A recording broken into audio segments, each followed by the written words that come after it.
Sign this HOA agreement right now or I'm calling the cops.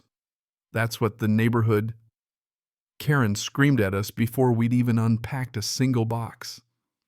I remember thinking, you've got to be kidding me. This is how we're welcome to our dream home. But the wildest part wasn't her threats or even the police call. It was the way her face went dead white when she saw my grandpa's name on our mailbox, like she'd just seen a ghost. You know what I mean? That's when I realized something about our family, about our history, scared the living hell out of the most feared woman on the block.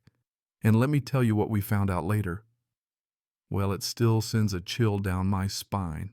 I'm Carter Hayes, and this is the story of how moving to what we thought was a normal suburban neighborhood spiraled into a battle with a criminal HOA queenpin, a city council on the take, and a decades-old secret that changed everything for us.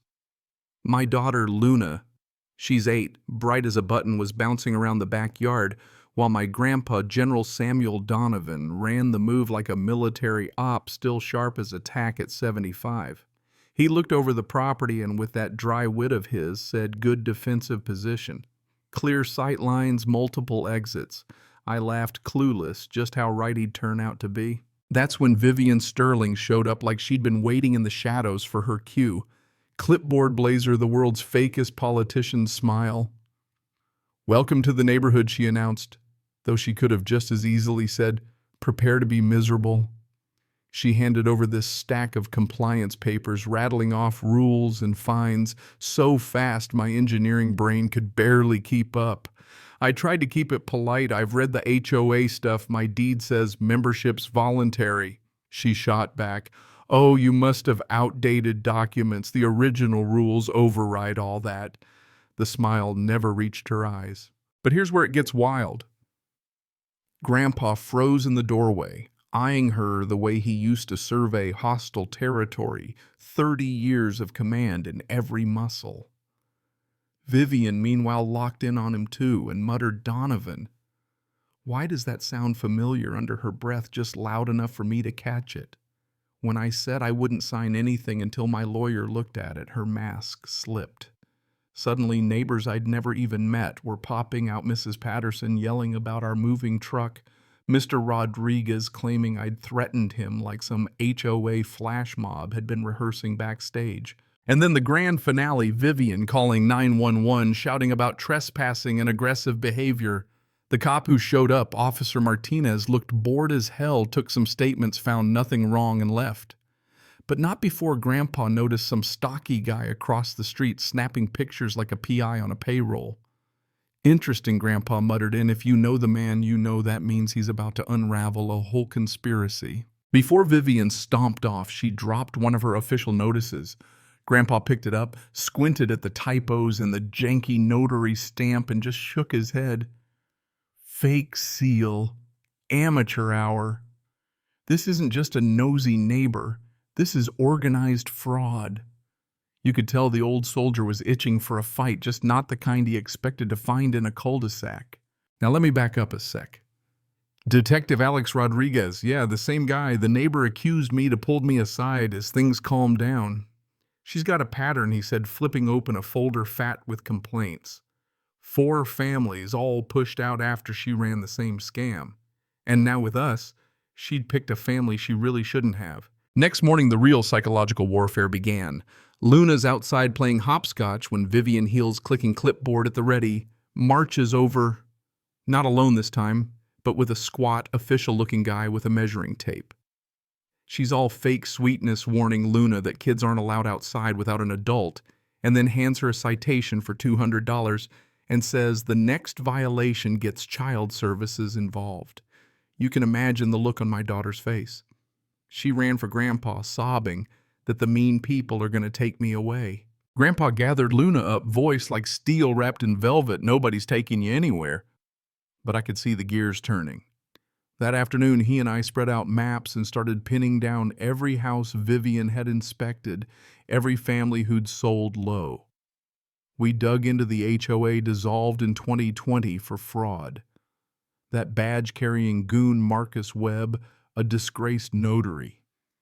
Suddenly, it wasn't just personal, it was a blueprint for crime. Alex came by after work off the clock and dropped more files in our lap. She targets families with kids, scares them, finds them, then buys their homes cheap through Sterling Properties, LLC. The pattern was chilling, and worse, Luna had already changed. She wouldn't go outside. Her drawings turned dark. At dinner, she just pushed her food around. It was heartbreaking, man. But Grandpa, he didn't blink. Instead, he went full counterintelligence, rotating Luna's playtimes, documenting every run-in, setting up security cams. We caught Marcus snapping photos, Vivian directing him through an earpiece. The detective kept digging. Every single house Vivian targeted got bought by her shell company, over $400K in profit just from bullying families out. And the twist, digging through old newspapers, I found a picture from 20 years back. Vivian, different last name, younger, standing next to a soldier. The caption, Vivian Kowalski, wife of Staff Sergeant David Sterling, commended by Colonel Samuel Donovan. My grandpa. Turns out she'd blamed him for her husband's death in Afghanistan.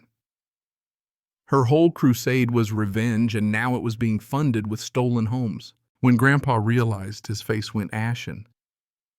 She's been after military families. She blames me for everything. The game changed fast. Vivian ramped up, trying to frame us with fake violations, building inspections. Hell, she even doctored footage to make Grandpa look like an angry lunatic and blasted it on social media.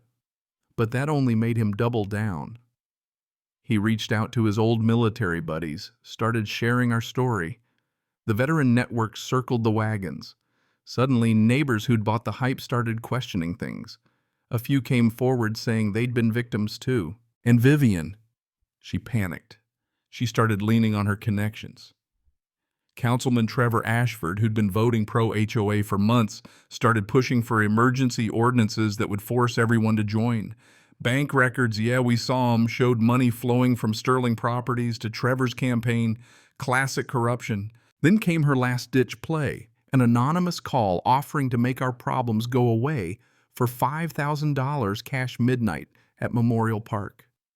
The desperation was obvious, but I almost fell for it. Family was suffering, job on the line, wife in tears, Luna scared. Grandpa stopped me cold. This is a setup. We turned the tables. With Detective Alex's help, we set up surveillance.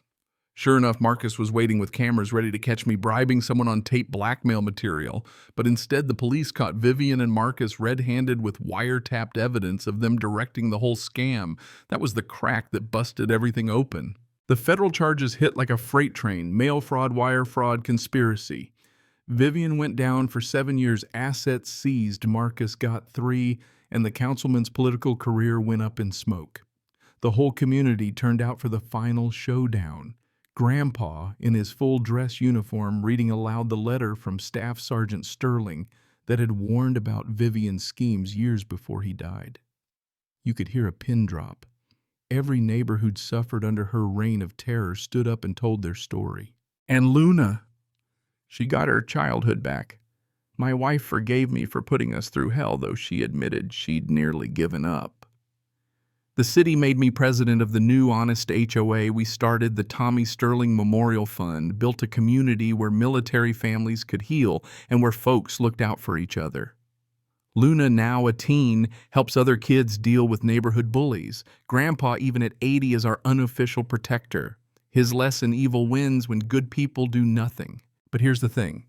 Vivian still claims she was the victim. Tried spinning her story to the press, but nobody bought it. Her name's a punchline now.